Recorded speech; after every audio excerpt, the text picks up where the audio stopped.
It is not in the interest of the super rich elite to ensure that we have a democracy, a true democracy. Because the moment we have a true democracy, and it's a democracy that is informed, especially because, of course, you can have a democracy, but obviously, if you have enough propaganda pumped into the society, then that could shield people from the truth. Then naturally, people will decide on voting against their best interests, or voting with a kind of false interpretation of reality. Naturally, people like Elon Musk do not believe in democracy.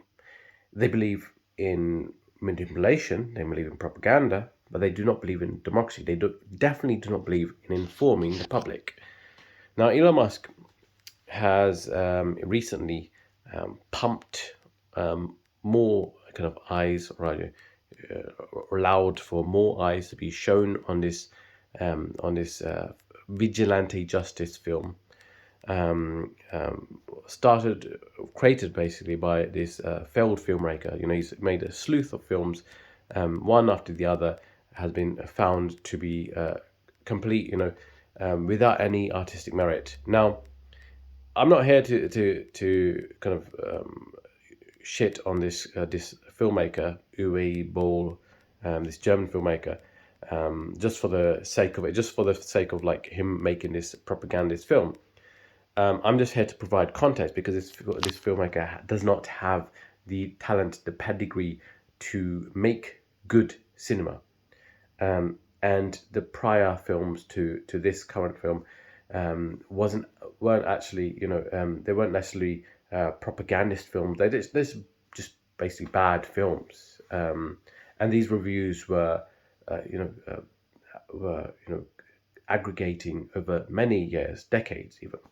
So this is known for longest time to be a very bad filmmaker, and so this filmmaker, now a grifter, because as I'll explain in this video, this is a grifter who's jumping on the bandwagon of kind of anti-Muslim sentiments. Now, to be anti-Muslim is sort of like the easiest, most intellectually lazy way to function politically in today's society, because we've already been fed with kind of 9/11, kind of the media landscape that was fed to you by the mainstream news to justify an illegal invasion of Iraq.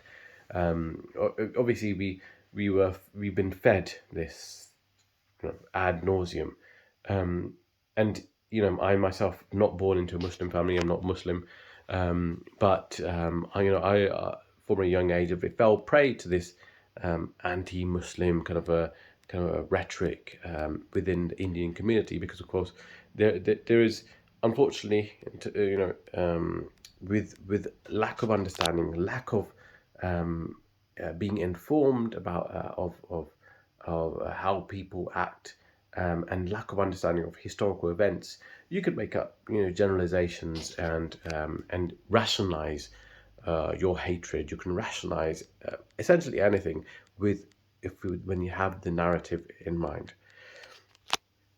Now, this film, that the richest person on the planet, this Elon Musk, a man who has a history of the most morally degenerative actions. This is a man who's done a Heil Hitler salute at a Trump rally. This is a man who has been implicated, or rather has been associated with Jeffrey Epstein.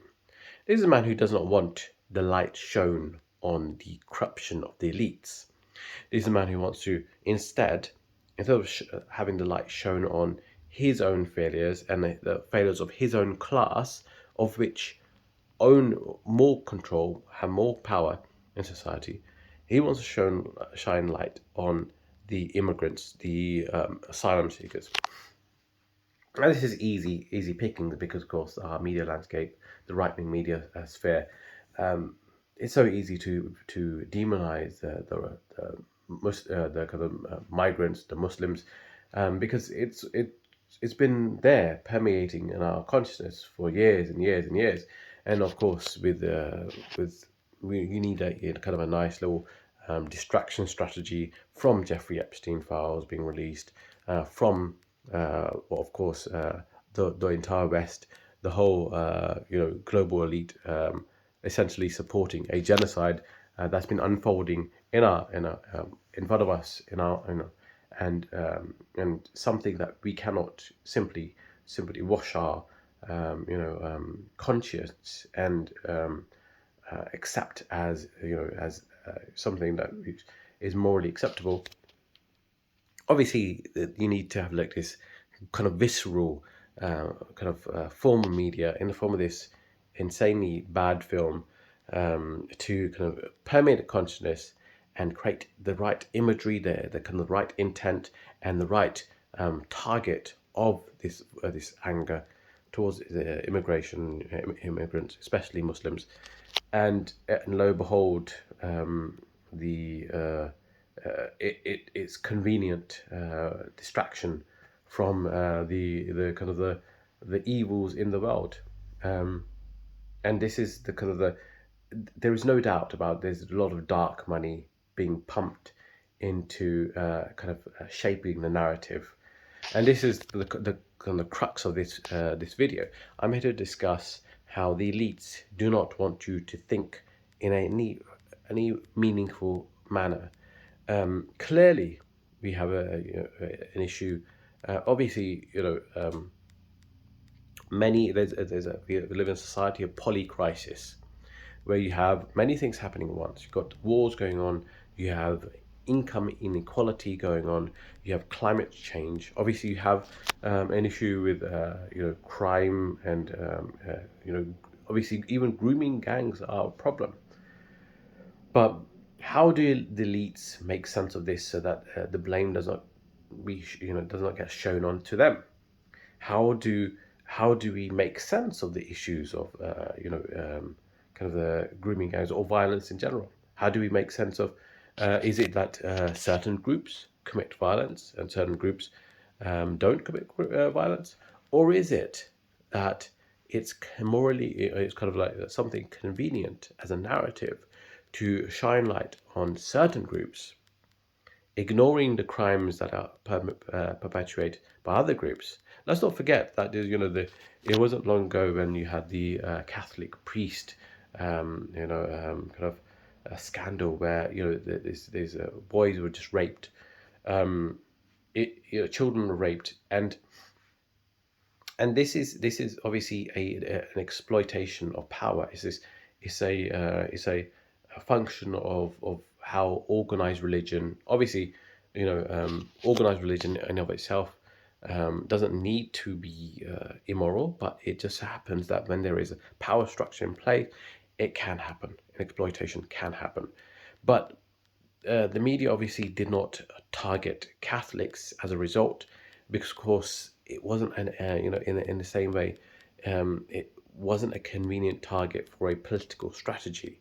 Now, Muslims are an easy target for political strategy because after, let's say, the takeover of the land of Palestine, after the coup of Iran, after a whole host of incredibly bad faith, belligerent, violent attacks on the Middle East, because of course the Middle East has a host of multiple resources, from oil to land.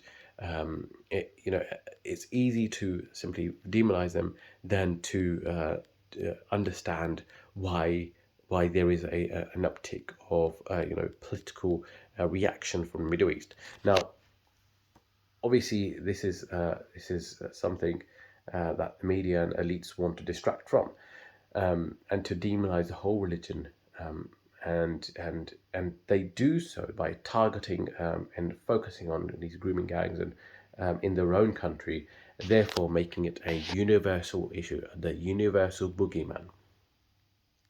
And this also is a way to make you not think, because the moment you start turning people into nameless, faceless a horde of people who have this bad intent, is the moment you're obviously acting from prejudice, and you start acting from, rather than start just seeing reality as an us versus them.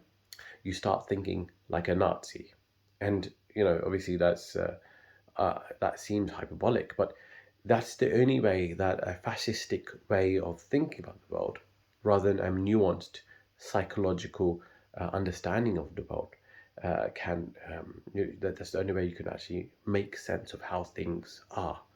Now, obviously, exploitation of the young, and exploitation of vulnerable people, exploitation of women, is something that we need to address as a society, because of course, even in this film, where the protagonist himself, Army Hammer, which of course is a name that is obviously not exactly the name of a particularly, doesn't necessarily bring to mind a kind of a good person.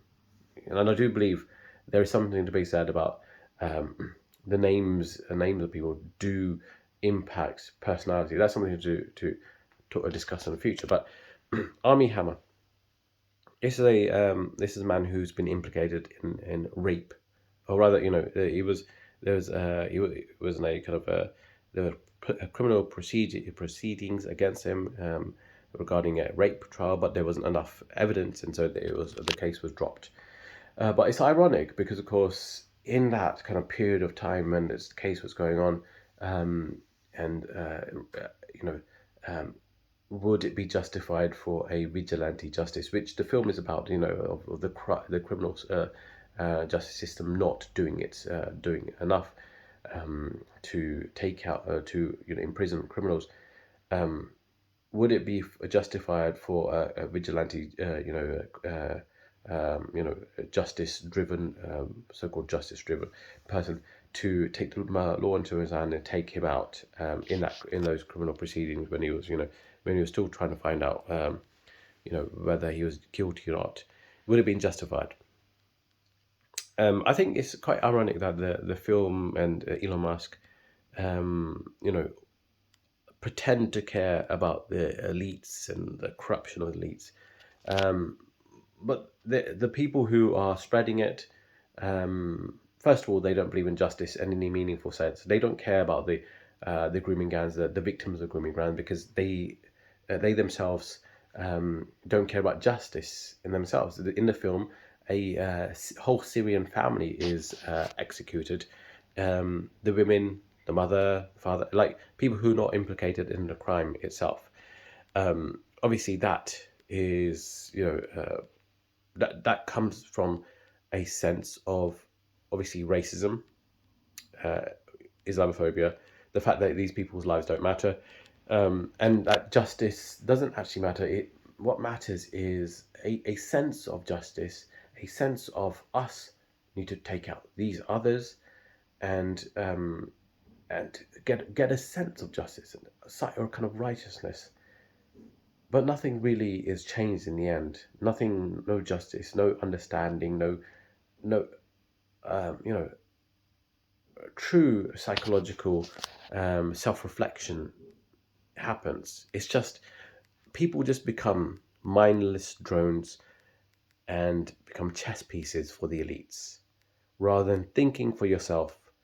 I encourage, if you are on the right wing, you're watching this video, start thinking for yourself. Start thinking why elites care about this film, why elites not thinking about, not wanting to shine a light on Jeffrey Epstein and the corruption, and the kind of the story, the kind of the narrative that is, that the elites want to spread about Jeffrey Epstein, why they want to suppress the reality behind it, why things like, the evils of rape and grooming gangs happen, because you find it's not something specific to an ethnic group, or it's to do with power structures of oppression, oppressor versus oppressed, the patriarchy. It's got more to do with that, because of course I can reassure you that the people who are shouting about this do not care as much about the grooming and the rape by Catholic priests. And there's the huge scandal where hundreds, if not thousands, were implicated. Anyways, more in the future. Please like, comment, and subscribe. That'd be very much appreciated. Thank you.